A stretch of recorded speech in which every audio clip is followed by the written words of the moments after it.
In this video, I'm going to show you guys how I beat the final boss of Act 2 with my witch, specifically with minions. I'm also going to show you some cool tips to avoid some of his most annoying abilities, such as the lightning things that kind of chase you down. But trust me, like once you see the footage, it is much easier than you think to avoid all of that unnecessary damage. And we're also going to break down some other tips to help you with survivability. And with all of the above, I killed the boss on my third try. Now, I noticed right away that staying alive was the hardest thing when it comes to this boss, right? Because every time I would try to cast an ability, that's where I would get hit because my movement would slow down, and that would mean that those lightning things would catch up, or some other things kept just hitting me. So I was like, why don't I make a minion setup where he gets attacked consistently by the minions, and I can just focus on moving around and staying alive.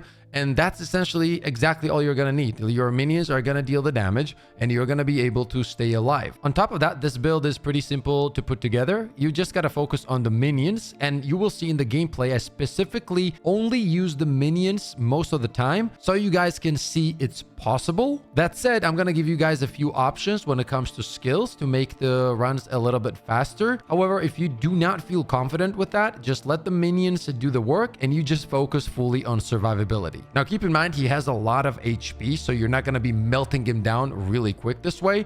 But with a few tries, and once you understand the abilities and take a look at all the tips that I'm going to go over, you are going to take down this boss, okay? So we're going to go over the gear. Then I'm going to show you guys the skill tree and the main things you need to pick up for this to work, because you do need your minions to keep reviving as fast as possible in order to keep the damage up. And then I'm going to show you guys the battle strategy, so to speak. If you guys do enjoy the video, and only if you do, slap the like, sub to the channel. I'm working on a lot of videos for PoE 2, including a very cool build for the Blood Mage as well. And now let's get right into it. So the first thing you want to know, and by the way, keep in mind, right now I'm much higher level than I was when I was fighting the boss. So you might not have this kind of gear, but that is fine. The main thing you are going to need, guys, is the boots with some movement speed. This is going to make it much easier for you to survive those, abilities. And the next thing after the boots that you want to focus on, guys, is spirit. If you can get it on your weapon or on your chest piece, amulet, whatever it is, try to go for as much spirit as possible, because if you can do that, that's going to mean that you're going to have more minions, and that means that you're going to be killing the boss faster, okay? Next on the list would be some kind of weapon, which I didn't have back then, that would increase a lot of your minion power, right? That would make the runs even faster. Now, if you don't have that, once again, it's not like super necessary. All of these things will just speed up the fight. Okay, let's take a look at the skills. I'm going to give you two different options here. Number one is going to be the more simple version, essentially the one you saw in the footage where we just used the skeletal reavers, and then I try to stay alive. It's going to take a little bit longer to kill the boss, but it's going to give you more time to avoid the abilities of the said boss. And then I'm going to show you another combination of skills that is going to do more damage, but you're going to have to use a lot of skills, which means that you're going to be moving a little bit less. So if you struggle with that, go with the reavers. If you want the safer way out, keep in mind the fight will take longer. So for the skeletal reavers, we're going to go with the last gasp. You're actually going to be using this no matter which minion you're going to be using for this fight. And then we're also going to add lacerate. We're also going to be using bone storm in combination with demolisher and brutality. From time to time, you will see me hit the boss with contagion as well. On this one, we're using persistence. Now, if you want to deal some extra damage from time to time, you can use any ability you want, such as flame wall, for example. Now, for the second combination, we're going to be using the skeletal sniper. So we're going to move the last gasp over here to the sniper. And we're definitely going to be running scatter shot, because this will make your damage much better. Once we do create the gas clouds, we can ignite it with flame wall. On this one, you can have fortress. Now, this is not mandatory. You don't have to use fortress per se, but you're going to be absolutely fine if you do. And finally, I'm going to be using raging spirits. You're going to have a few options here as well. We're going to combine it with fire infusion, and then we're going to combine it with vitality. This is there for just a little bit more survivability, but if you don't want that, you can remove this. Minion instability could be your option as well.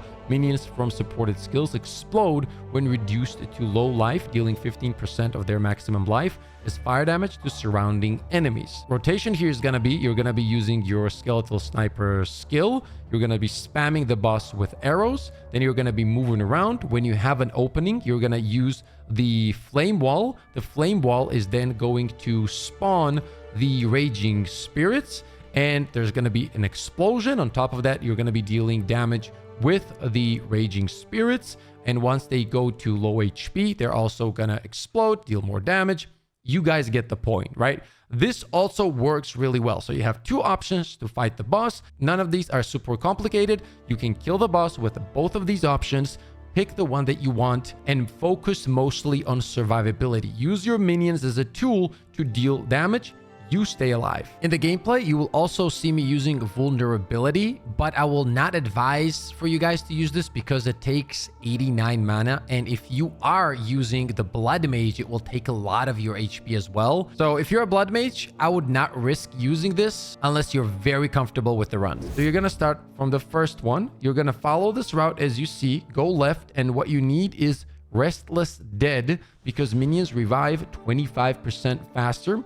And there's some more minion stuff here that will make it easier. And then you will go all the way right for Gravedigger as well. Minions revive 15% faster. And you gain 2% life when one of your minions is revived. This is huge. On top of that, you will see that we have smaller nodes that revive the minions faster, right? So 5% here. Then we have 10% increased maximum life for minions, 5% faster revive once again. And then finally, minions have 40% increased maximum life. Minions have 10% reduced life rate recovery, but that's fine. That huge increase in HP is great. And yeah, essentially, this is what I had when I was fighting the boss. Obviously, right now we're getting other skills, but that was what I had back then. We are a blood mage, so I did have the first two ascendancy points, which is 3% increased maximum life and the life remnants as well. When it comes to the boss's basic attack in phase 1, which is where he just throws the things at you, you can avoid it by running in the circle if you're far away or roll out of the way. As you guys can see, he's going to throw it right here. See, he's getting ready. The animation takes time, so just pay attention to the boss, okay? He's going to throw it.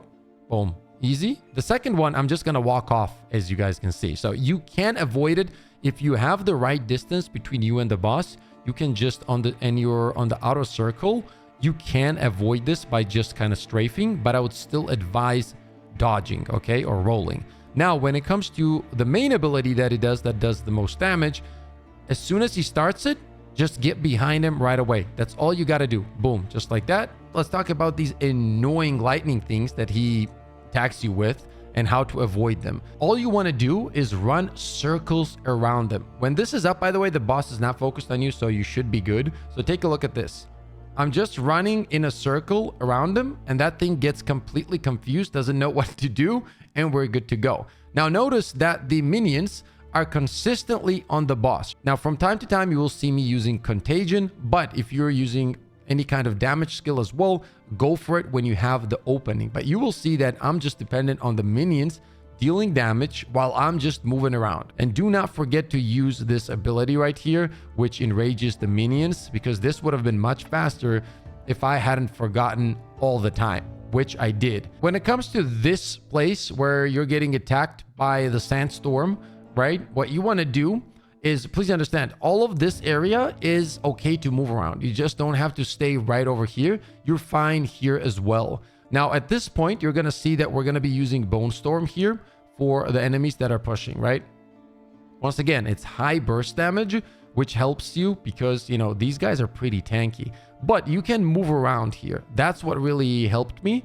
And spamming Bone Storm as well. Like, those two things just made this much, much easier, okay? And we're moving into the second phase.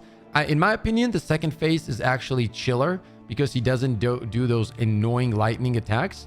But here, what you want to do is just avoid the tornadoes at all costs. They will do a lot of damage. When it comes to that attack that he does, the sword, I roll every time. When it comes to these things in the second phase, right, these lightning things, if you're getting hit by a tornado or by the sword attack that he's doing right now, it's okay to go through it. This slows you down, but it doesn't deal much damage. However, if you can avoid it and kind of run in a circle all the time, that's what I did. And yeah, that's about it. I hope you guys found this video helpful. Make sure to let me know how it goes. If you picked the Blood Mage, the Witch, and you're kind of struggling, these methods should definitely help you out. When you do take out the boss, make sure to let me know in the comment section below. As always, thank you for all the love and support. Tons of more content is on the way. And until then, stay positive, stay disciplined, and I'll see you all on the next one.